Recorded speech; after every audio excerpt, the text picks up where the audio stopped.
prononfl.com, le meilleur site et l'unique site si tu veux faire tes pronos NFL en français, en France, avec des gens qui sont comme toi en France.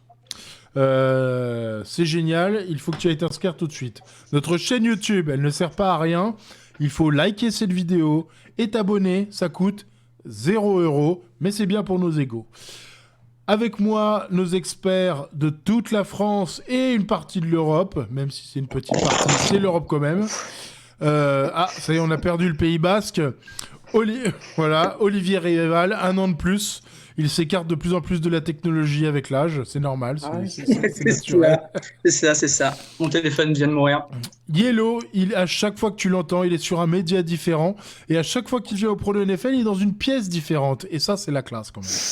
Ah bon? Non, je suis toujours je suis dans mon nouveau bureau, ça n'a pas changé. Non, il n'y avait pas le calendrier porno derrière la dernière fois. Non. Bah, tu me l'as envoyé entre-temps, je te remercie d'ailleurs. Donc voilà.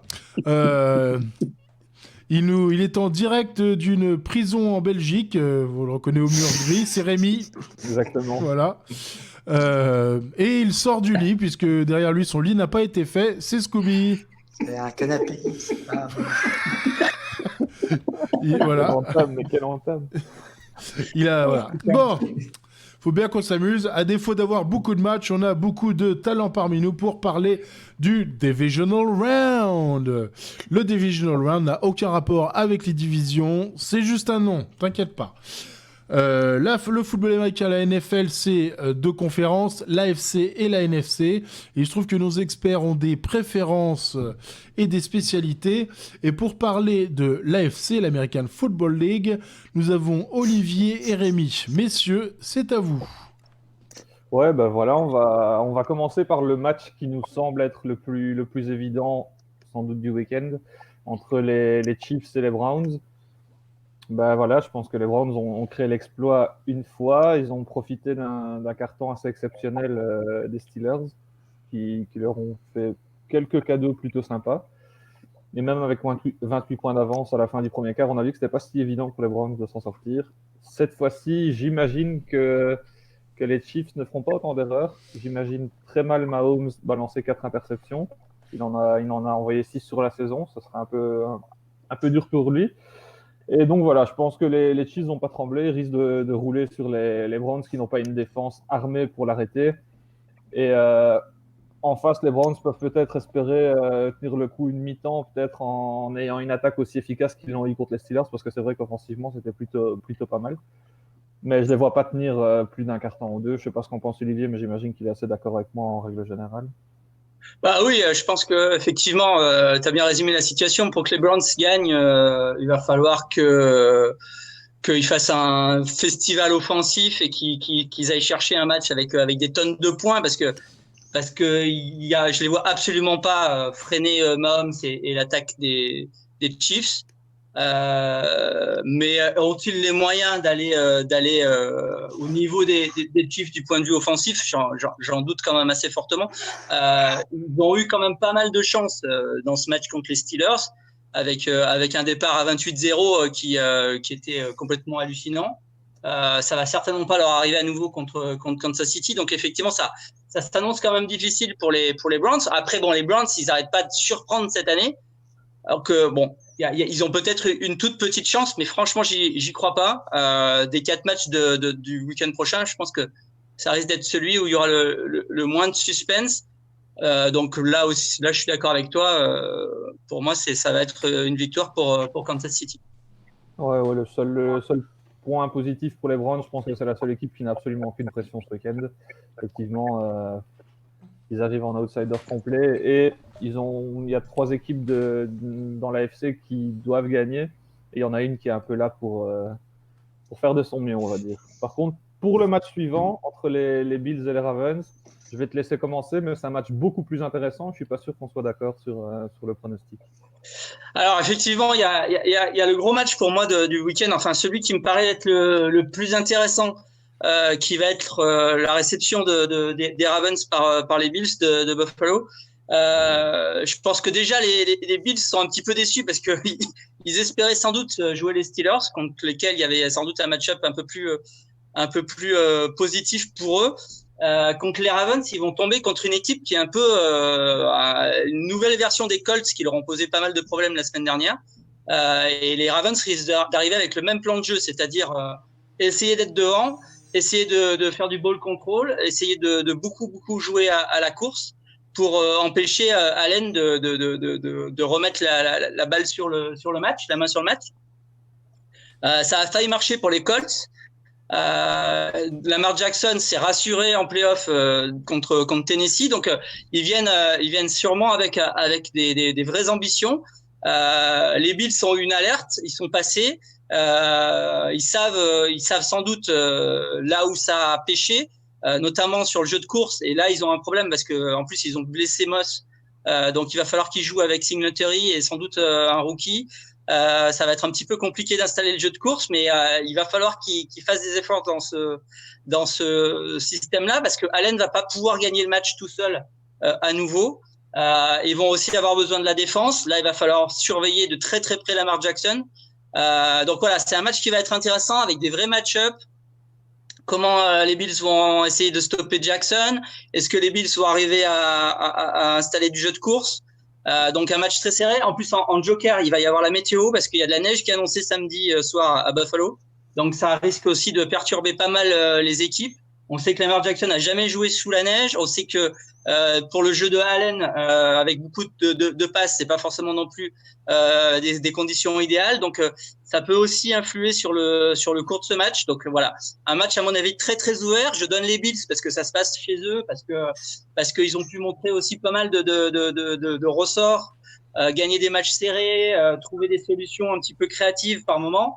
Mais ça risque d'être un match très très très serré jusqu'au bout, avec en plus des équipes qui jouent très différemment, donc ça va être intéressant de voir un petit peu le contraste entre ces deux styles de jeu. Donc voilà, je vous conseille de regarder ce match si vous le pouvez.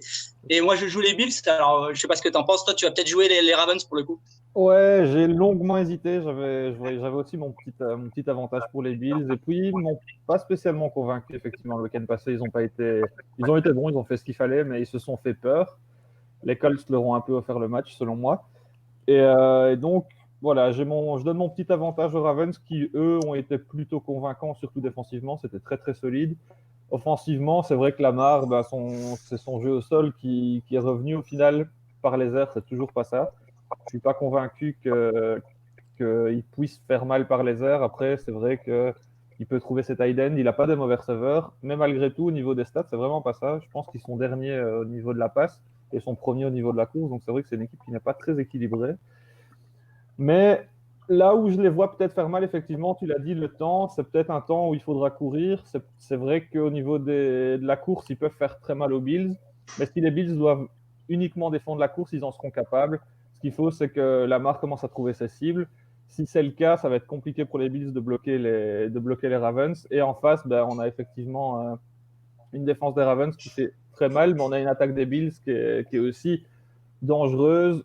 Il faut voir le jeu au sol. Je pense que la clé pour les Bills, ça va être le jeu au sol. S'ils arrivent à avoir un jeu au sol concret et régulier, ils l'emporteront. Mais je les vois se faire stopper à ce niveau-là. Et c'est pour ça que je vois peut-être les Ravens s'en sortir de justesse dans ce match-là. Mais comme tu dis, match très intéressant, le plus beau du week-end.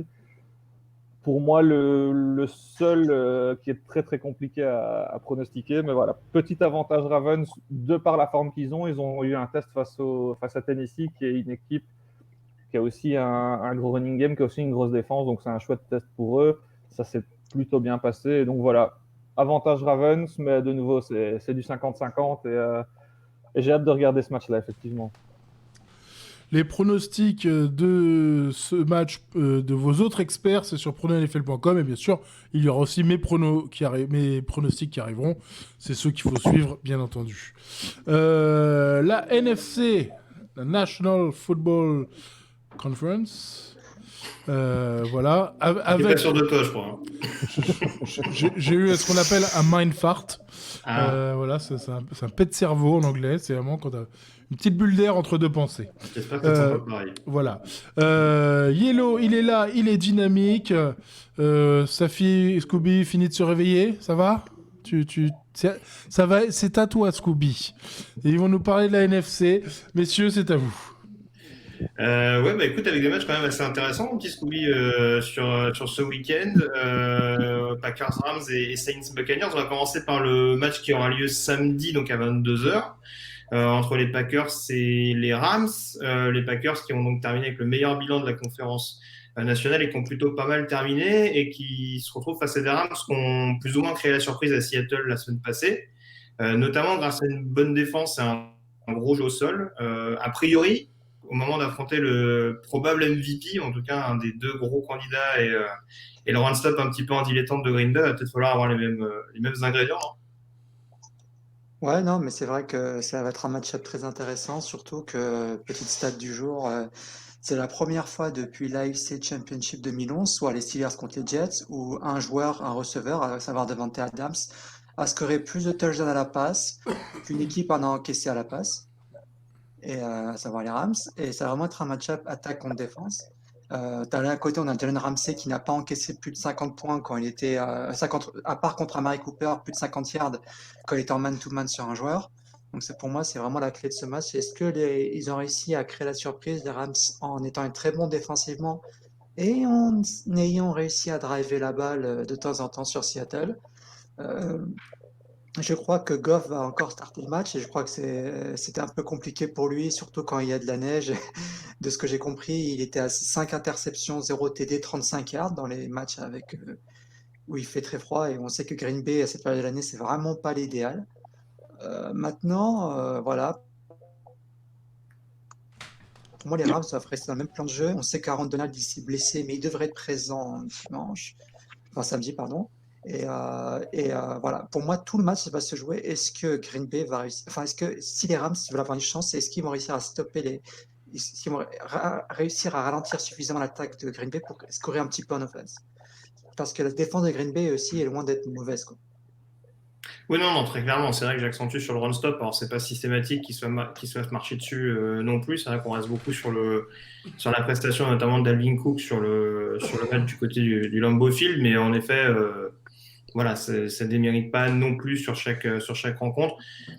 Très franchement, je serais pas loin de me dire en effet que là, c'est un match avec cette force contre force. Le vainqueur de ce match-up, pour moi, peut déterminer le vainqueur final. Tu parlais en effet de la possibilité de voir un Aaron Donald remis de sa blessure aux côtes. C'est là aussi, quand on voit la pression qu'a été capable de générer Los Angeles à Seattle, même si la ligne offensive des Seahawks est ce qu'elle est, c'est là où on se dit que l'absence de David Bakhtiari va être quand même à surveiller du côté des Packers et savoir si ça peut en effet être un élément important quand on sait qu'il n'y a visiblement pas qu'Aaron Donald qui est capable de mettre de la pression sur le quarterback adverse. Même si Aaron Rodgers est parfaitement capable de continue de se mouvoir correctement dans la poche et continue d'avoir des lancers relativement rapides pour se dégager de la pression. Donc voilà, à titre personnel, c'est vrai que vu l'insolence quand même de cette attaque de Green Bay, j'aurais quand même tendance à les voir marquer un peu plus de points. Je pense qu'en effet, cette défense a moyen au final de prendre le dessus. Je parlais de la jeunesse relative de cet effectif, ça ne s'est pas ressenti du côté de Seattle. J'ai peur que sur la durée, ce soit un petit peu problématique. Et c'est pour ça que je me dis que Green Bay a peut-être un peu plus de chance, mais c'est pas un match que je vois jouer dès la mi-temps. Je pense que ça va être accroché jusqu'au bout et qu'il va falloir que les Packers aillent chercher ce match, notamment par le biais de l'attaque. Ouais, moi je pense la même chose et je pense qu'au final que Green Bay va gagner, mais voilà, si la défense de Rams va tenir, tout est imprévisible, mais si elle prend, on va dire, si vraiment Green Bay est vraiment l'offense qu'on pense qui est vraiment inarrêtable, ça va être un match très long pour les Rams. Ouais, très clairement, donc Green Bay pour toi aussi du coup. Ouais. Ouais, Green Bay pour toi aussi. Il y a l'autre match, du coup, duel des NFC Sud entre les New Orleans Saints et les Tampa Bay Buccaneers. Deux équipes qui se retrouvent pour la 3e fois, du coup, cette saison, parce que forcément, ils étaient dans la même div. Ça avait été un petit peu compliqué pour les Bucks, avec une défaite sur le premier match de saison régulière chez les Saints, avec notamment un pick six de Brady. Même scénario au retour, avec en plus une déculottée portant pas à domicile. Est-ce que tu penses qu'on est parti sur le même scénario? Moi, en tout cas, cette défense des Saints, même si l'attaque n'est pas totalement rassurante, elle m'a encore bien bluffé contre Chicago. Je pense qu'ils ont quand même largement moyen encore de poser des problèmes à cette attaque des Bucks. Ouais, je pense la même chose. Et effectivement, Tom Brady, il a eu 3 matchs avec un passer rating au-dessus de 80 et les 2, c'était contre les Saints. c'est vraiment un peu, c'était un peu leur kryptonite, hein. Clairement, le pire match des Bucks à chaque fois, c'était contre les Saints. Et Sean Payton, il a peut-être la formule exacte pour ralentir le jeu, même si je trouve que l'attaque des Bucks est bien meilleure ces derniers temps. Après, il faut voir l'opposition qu'ils ont affrontée surtout, mais je la trouve quand même plus dynamique, plus intéressante. Mais la défense des Saints est vraiment au-dessus pour moi. Et après, c'est Brady, c'est les playoffs, c'est imprévisible. Mais je vois quand même une victoire des Saints parce que même si l'attaque des Saints n'est pas rassurante, la défense elle est vraiment présente, excellente, quoi. Comme on avait dit la dernière fois d'ailleurs, hein, contre Chicago, Montgomery il a été ralenti et ils ont eu énormément de mal à marquer. Je crois qu'ils ont marqué qu'au 4e quart à la fin. Mais sinon, voilà, je pense qu'ils vont réussir quand même à marquer un tout petit peu plus, mais la défense des Saints m'impressionne et vraiment. Tu l'as dit, ils ont les clés pour stopper Brady. Après, je pense que vraiment, les deux secteurs que je vais surveiller, en tout cas de chaque côté, c'est quand même le jeu au sol. Déjà parce que du côté de Tampa, il y a toujours cette irrégularité chronique malgré tout depuis le début de la saison, même si Leonard Fournette, grâce à quelques big plays, a fourni une fiche de stats assez intéressante, a obtenu les premières tentatives précieuses du côté de Washington. Ça reste quand même un jeu au sol qui est... Enfin, on doit nécessairement installer ce jeu au sol pour mettre un peu moins de pression sur Brady et ne pas partir dans la caricature du big play absolu pour Tampa qui pourrait faire les affaires de la défense des Saints. Et puis, ils affrontent quand même un des meilleurs run-stop de la ligue, quoi qu'on puisse en dire, et même s'ils ont perdu, par exemple, un Kwon Alexander sur blessure. De l'autre côté, voilà, on a Alvin Kamara qui revenait qui sortait de la liste Covid sur le match contre Chicago, qui s'en est pas trop mal sorti pour le coup. Donc, voilà, face à ce run-stop de Tampa qui a été excellent en début de saison, qui laisse un peu plus d'opportunités, selon moi, depuis quelques semaines, mais qui, en tout cas, sur un match de cette envergure, peut éventuellement élever son niveau de jeu et poser des problèmes, ce qui du coup obligerait Drew Brees, sur lequel on continue d'avoir quelques petits points d'interrogation. Encore une fois, c'est plus le Drew Brees de la grande époque, hein. Donc même s'il a toujours capacité à trouver ses receveurs, ça peut être quand même important. Mais en tout cas, voilà, réussir à maîtriser Kamara, c'est quelque chose de vraiment crucial. Et c'est vrai que forcément, de par ce que j'ai évoqué, je vois plus les Saints réussir tout d'abord à stopper le jeu au sol de Tampa et à installer également le leur, en incorporant bien entendu Latavius Murray et Taysom Hill notamment s'il faut le faire. Donc voilà. Est-ce que tu vois forcément un écart aussi important que sur les deux matchs de saison régulière? Encore une fois, c'est un peu, je sais pas trop, c'est un peu compliqué de prédire ça comme ça. Mais en tout cas, je pense qu'il faut. J'ai du mal à voir un comeback, quoi. C'est ça que je veux dire. C'est que si ça prend l'eau en premier mi-temps, premier quart-temps, ça va être compliqué pour les Bucks de suivre, quoi. Ouais, non, c'est On voit ça. quand même la victoire des Saints, quoi. Oui, il y a encore un peu de jeunesse, le backfield défensif par exemple, hein, quand il va Ouais. falloir défendre sur Michael Thomas sur des jeux un peu clutch.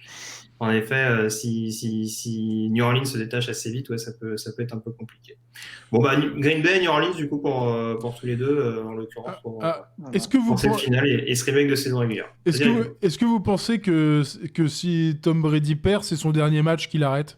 Non, il a déjà confirmé qu'il revenait. Mais par contre, Brice, peut-être. L'année prochaine, ce sera sa dernière, à mon avis. Plutôt pour Brice, tu vois, que ce serait peut-être sa dernière. Ouais, Breeze a déjà annoncé. Enfin, déjà annoncé. C'est un secret de polichinelle qui arrêtera en fin d'année. Voilà, si t'es arrivé à ce stade de la vidéo, tu vois, il y a un petit pouce en bas de la vidéo, là. Tu appuies sur le pouce, celui qui monte, pas l'autre. Hein. Enfin, appuie sur un pouce, on s'en fout, à la limite. Voilà, et abonne-toi à la chaîne. Messieurs, merci. Je vous dis à la semaine prochaine pour les finales de conférences. Et puis, bon week-end NFL à tous. Ciao. Merci.